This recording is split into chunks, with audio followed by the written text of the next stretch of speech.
chapter is based on Exodus 15:22 to 27, and chapters 16 to 18.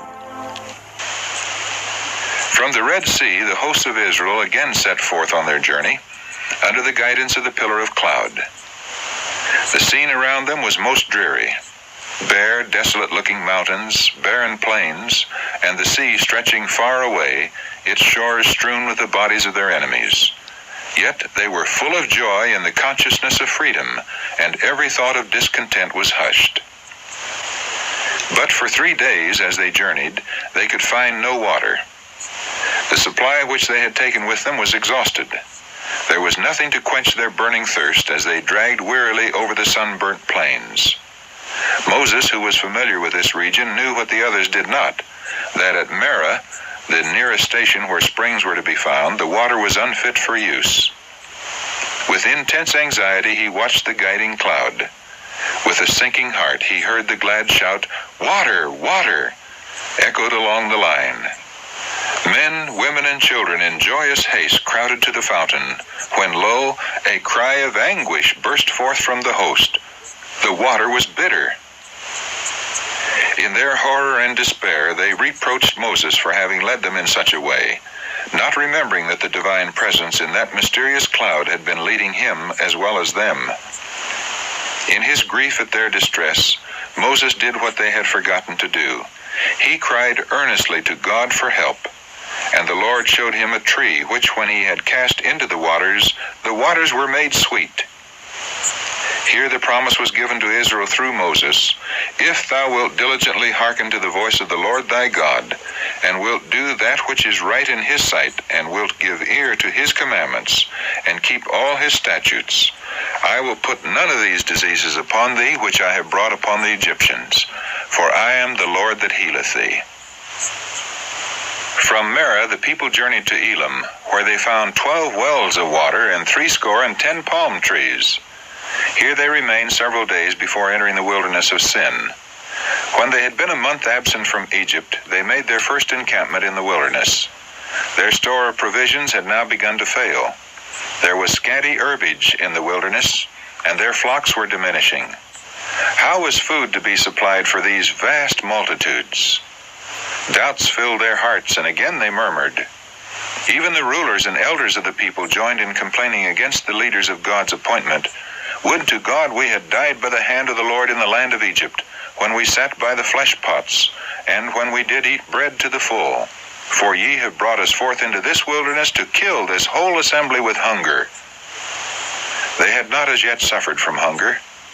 Their present wants were supplied, but they feared for the future. They could not understand how these vast multitudes were to subsist in their travels through the wilderness, and in imagination they saw their children famishing. The Lord permitted difficulties to surround them, and their supply of food to be cut short, that their hearts might turn to him who had hitherto been their deliverer. If in their want they would call upon him, he would still grant them manifest tokens of his love and care. He had promised that if they would obey his commandments, no disease should come upon them, and it was sinful unbelief on their part to anticipate that they or their children might die of hunger. God had promised to be their God, to take them to himself as a people, and to lead them to a large and good land. But they were ready to faint at every obstacle encountered in the way to that land. In a marvelous manner he had brought them out from their bondage in Egypt, that he might elevate and ennoble them and make them a praise in the earth. But it was necessary for them to encounter difficulties and to endure privations. God was bringing them from a state of degradation and fitting them to occupy an honorable place among the nations and to receive important and sacred trusts. Had they possessed faith in him, in view of all that he had wrought for them, they would cheerfully have borne inconvenience, privation, and even real suffering. But they were unwilling to trust the Lord any further than they could witness the continual evidences of his power. They forgot their bitter service in Egypt. They forgot the goodness and power of God displayed in their behalf in their deliverance from bondage. They forgot how their children had been spared when the destroying angel slew all the firstborn of Egypt. They forgot the grand exhibition of divine power at the Red Sea. They forgot that while they had crossed safely in the path that had been opened for them, the armies of their enemies attempting to follow them had been overwhelmed by the waters of the sea. They saw and felt only their present inconveniences and trials, and instead of saying, "God has done great things for us, whereas we were slaves, he is making of us a great nation," they talked of the hardness of the way and wondered when their weary pilgrimage would end. The history of the wilderness life of Israel was chronicled for the benefit of the Israel of God to the close of time. The record of God's dealings with the wanderers of the desert in all their marchings to and fro, in their exposure to hunger, thirst, and weariness, and in the striking manifestations of his power for their relief, is fraught with warning and instruction for his people in all ages.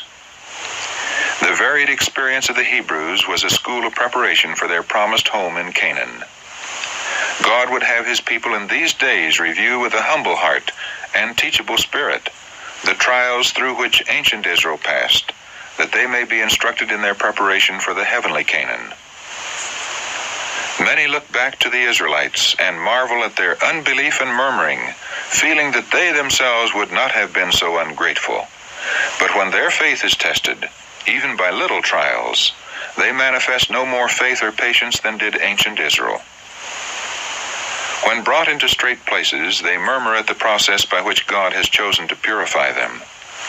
Though their present needs are supplied, many are unwilling to trust God for the future, and they are in constant anxiety lest poverty shall come upon them, and their children shall be left to suffer.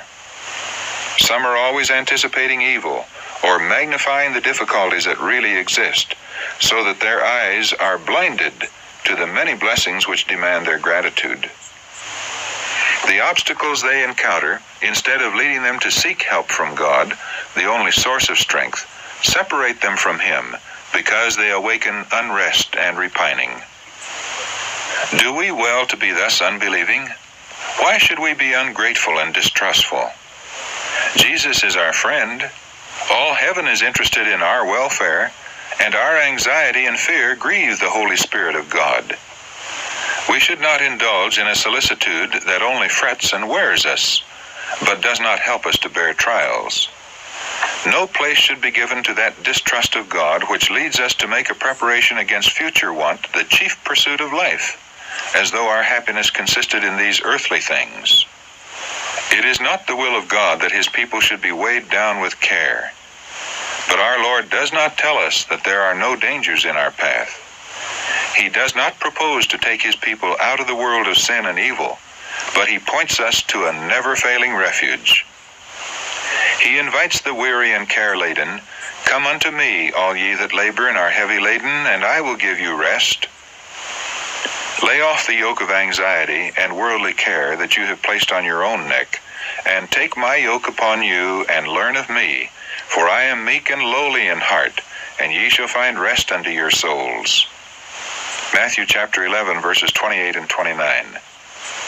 We may find rest and peace in God, casting all our care upon him, for he careth for us. See 1 Peter chapter 5, verse 7. Says the Apostle Paul, "Take heed, brethren, lest there be in any of you an evil heart of unbelief, in departing from the living God." Hebrews chapter 3, verse 12. In view of all that God has wrought for us, our faith should be strong, active, and enduring. Instead of murmuring and complaining, the language of our hearts should be, "Bless the Lord, O my soul, and all that is within me. Bless his holy name. Bless the Lord, O my soul, and forget not all his benefits." Psalm 103, verses 1 and 2. God was not unmindful of the wants of Israel. He said to their leader, "I will rain bread from heaven for you." And directions were given that the people gather a daily supply with a double amount on the sixth day, that the sacred observance of the Sabbath might be maintained. Moses assured the congregation that their wants were to be supplied. "The Lord shall give you in the evening flesh to eat, and in the morning bread to the full." And he added, "What are we? Your murmurings are not against us, but against the Lord." He further bade Aaron say to them, "Come near before the Lord, for he hath heard your murmurings." While Aaron was speaking, they looked toward the wilderness, and behold, the glory of the Lord appeared in the cloud. A splendor such as they had never witnessed symbolized the divine presence. Through manifestations addressed to their senses, they were to obtain a knowledge of God. They must be taught that the Most High, and not merely the man Moses, was their leader, that they might fear his name and obey his voice. At nightfall, the camp was surrounded by vast flocks of quails, enough to supply the entire company. In the morning there lay upon the surface of the ground a small round thing as small as the hoarfrost. It was like coriander seed, white. The people called it manna. Moses said, "This is the bread which the Lord hath given you to eat." The people gathered the manna and found that there was an abundant supply for all. They ground it in mills or beat it in a mortar and baked it in pans and made cakes of it. Numbers chapter 11 verse 8. And the taste of it was like wafers made with honey.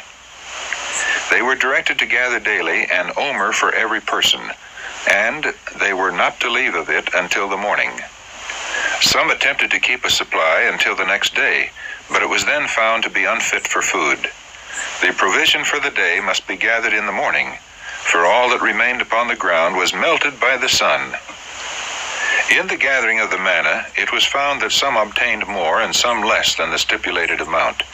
But when they did meet it with an omer, he that gathered much had nothing over, and he that gathered little had no lack. An explanation of this scripture, as well as a practical lesson from it, is given by the Apostle Paul in his second epistle to the Corinthians.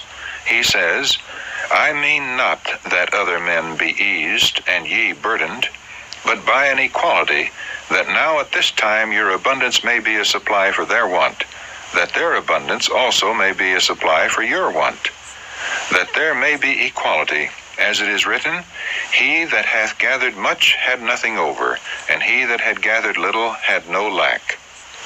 2 Corinthians chapter 8, verses 13 to 15. On the sixth day, the people gathered 2 omers for every person. The rulers hastened to acquaint Moses with what had been done.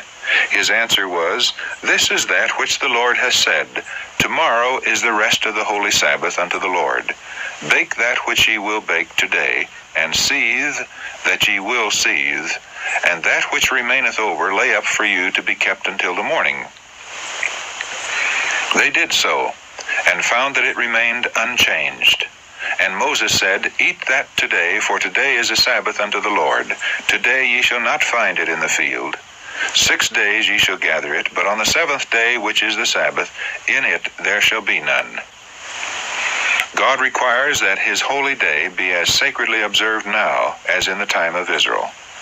The command given to the Hebrews should be regarded by all Christians as an injunction from Jehovah to them. The day before the Sabbath should be made a day of preparation, that everything may be in readiness for its sacred hours. In no case should our own business be allowed to encroach upon holy time. God has directed that the sick and suffering be cared for. The labor required to make them comfortable is a work of mercy and no violation of the Sabbath. But all unnecessary work should be avoided. Many carelessly put off till the beginning of the Sabbath little things that might have been done on the day of preparation. This should not be. Work that is neglected until the beginning of the Sabbath should remain undone until it is past. This course might help the memory of those thoughtless ones and make them careful to do their own work on the 6 working days. Every week during their long sojourn in the wilderness, the Israelites witnessed a 3-fold miracle designed to impress their minds with the sacredness of the Sabbath. A double quantity of manna fell on the 6th day, none on the 7th. And the portion needed for the Sabbath was preserved, sweet and pure, when, if any were kept over at any other time, it became unfit for use. In the circumstances connected with the giving of the manna, we have conclusive evidence that the Sabbath was not instituted, as many claim, when the law was given at Sinai. Before the Israelites came to Sinai, they understood the Sabbath to be obligatory upon them. In being obliged to gather every Friday a double portion of manna in preparation for the Sabbath, when none would fall, the sacred nature of the day of rest was continually impressed upon them. And when some of the people went out on the Sabbath to gather manna, the Lord asked, How long refuse ye to keep my commandments and my laws? The children of Israel did eat manna 40 years until they came to a land inhabited. They did eat manna until they came unto the borders of the land of Canaan.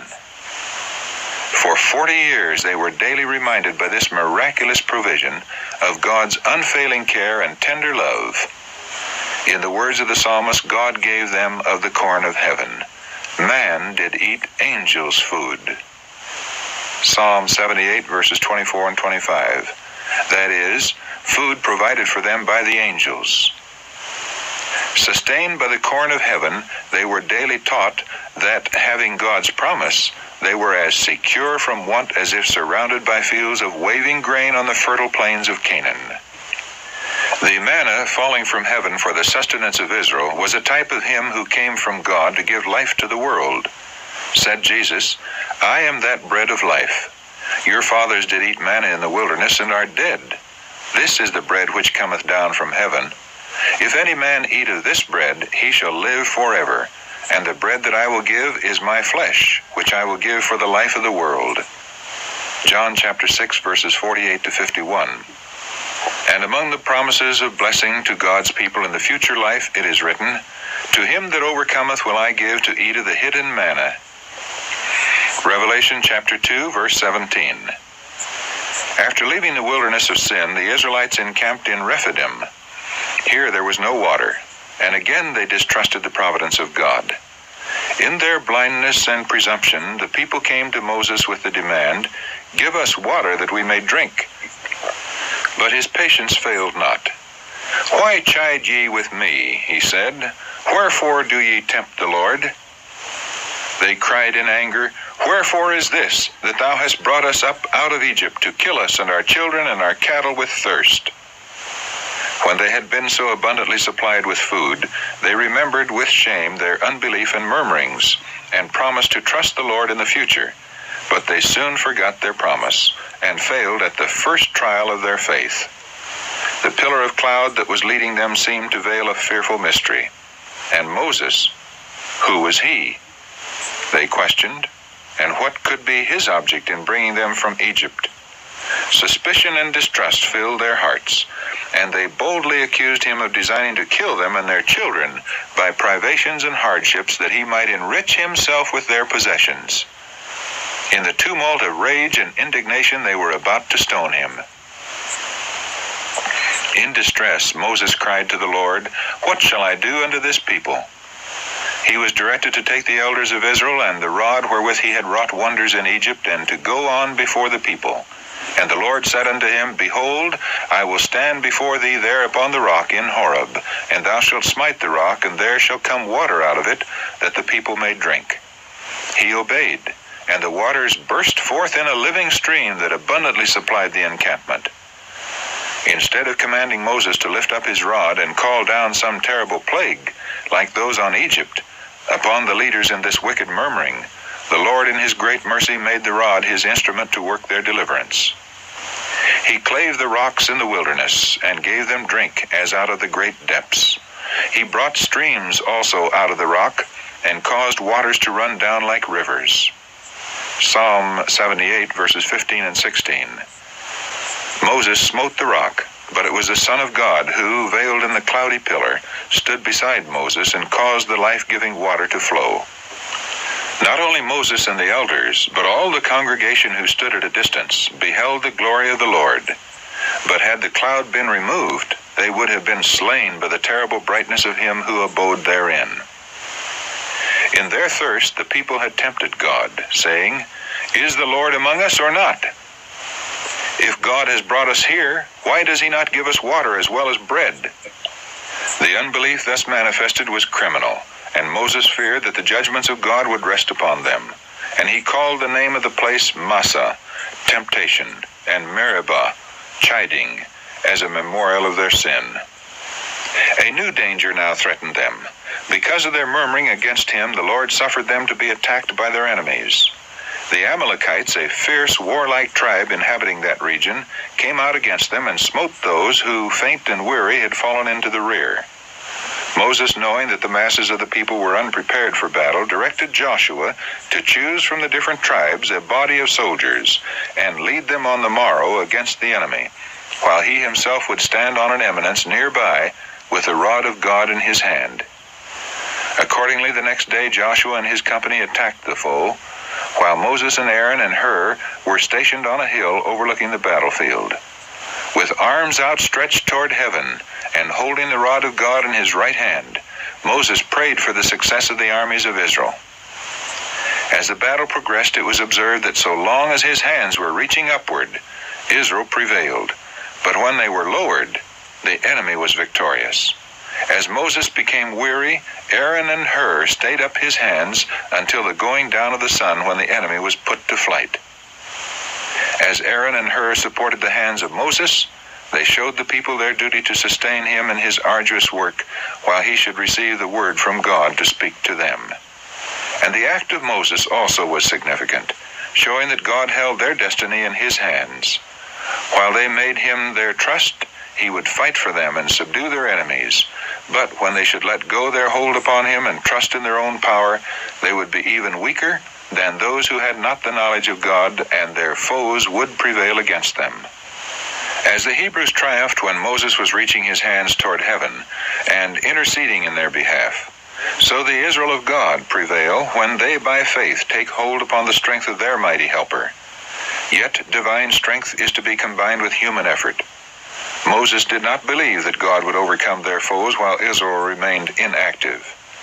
While the great leader was pleading with the Lord, Joshua and his brave followers were putting forth their utmost efforts to repulse the enemies of Israel and of God.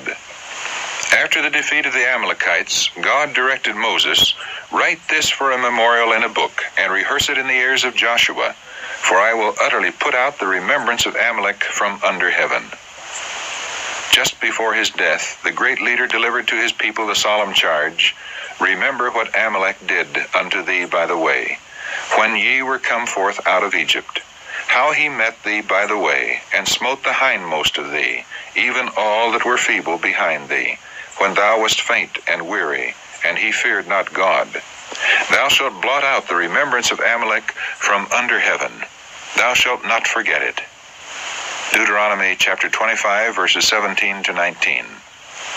Concerning this wicked people, the Lord declared, "The hand of Amalek is against the throne of Jehovah." Exodus chapter 17, verse 16, margin. The Amalekites were not ignorant of God's character or of his sovereignty, but instead of fearing before him, they had set themselves to defy his power. The wonders wrought by Moses before the Egyptians were made a subject of mockery by the people of Amalek, and the fears of surrounding nations were ridiculed. They had taken oath by their gods that they would destroy the Hebrews, so that not one should escape, and they boasted that Israel's God would be powerless to resist them. They had not been injured or threatened by the Israelites. Their assault was wholly unprovoked. It was to manifest their hatred and defiance of God that they had sought to destroy his people. The Amalekites had long been high-handed sinners, and their crimes had cried to God for vengeance. Yet his mercy had still called them to repentance. But when the men of Amalek fell upon the wearied and defenseless ranks of Israel, they sealed their nation's doom. The care of God is over the weakest of his children. No act of cruelty or oppression toward them is unmarked by heaven. Over all who love and fear him, his hand extends as a shield. Let men beware that they smite not that hand, for it wields the sword of justice. Not far distant from where the Israelites were now encamped was the home of Jethro, the father-in-law of Moses. Jethro had heard of the deliverance of the Hebrews, and he now set out to visit them and restore to Moses his wife and 2 sons. The great leader was informed by messengers of their approach, and he went out with joy to meet them, and the first greetings over, conducted them to his tent. He had sent back his family when on his way to the perils of leading Israel from Egypt, but now he could again enjoy the relief and comfort of their society. To Jethro he recounted the wonderful dealings of God with Israel, and the patriarch rejoiced and blessed the Lord, and with Moses and the elders he united in offering sacrifice and holding a solemn feast in commemoration of God's mercy. As Jethro remained in the camp, he soon saw how heavy were the burdens that rested upon Moses. To maintain order and discipline among that vast, ignorant, and untrained multitude was indeed a stupendous task. Moses was their recognized leader and magistrate, and not only the general interests and duties of the people, but the controversies that arose among them were referred to him. He had permitted this, for it gave him an opportunity to instruct them. As he said, "I do make them know the statutes of God and his laws." But Jethro remonstrated against this, saying, "This thing is too heavy for thee. Thou art not able to perform it thyself alone. Thou wilt surely wear away."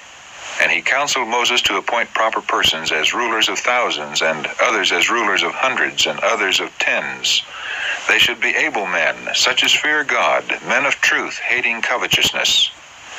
These were to judge in all matters of minor consequence, while the most difficult and important cases should still be brought before Moses, who was to be to the people, said Jethro, to Godward, that thou mayest bring the causes unto God. And thou shalt teach them ordinances and laws, and shalt show them the way wherein they must walk, and the work that they must do. This counsel was accepted, and it not only brought relief to Moses, but resulted in establishing more perfect order among the people. The Lord had greatly honored Moses, and had wrought wonders by his hand. But the fact that he had been chosen to instruct others did not lead him to conclude that he himself needed no instruction. The chosen leader of Israel listened gladly to the suggestions of the godly priest of Midian, and adopted his plan as a wise arrangement. From Rephidim, the people continued their journey, following the movement of the cloudy pillar. Their route had led across barren plains, over steep ascents, and through rocky defiles. Often, as they had traversed the sandy wastes, they had seen before them rugged mountains like huge bulwarks piled up directly across their course, and seeming to forbid all further progress. But as they approached, openings here and there appeared in the mountain wall, and beyond, another plain opened to view. Through one of the deep gravelly passes they were now led. It was a grand and impressive scene. Between the rocky cliffs, rising hundreds of feet on either side, flowed in a living tide, far as the eye could reach, the hosts of Israel with their flocks and herds. And now before them in solemn majesty, Mount Sinai lifted its massive front. The cloudy pillar rested upon its summit, and the people spread their tents upon the plain beneath. Here was to be their home for nearly a year.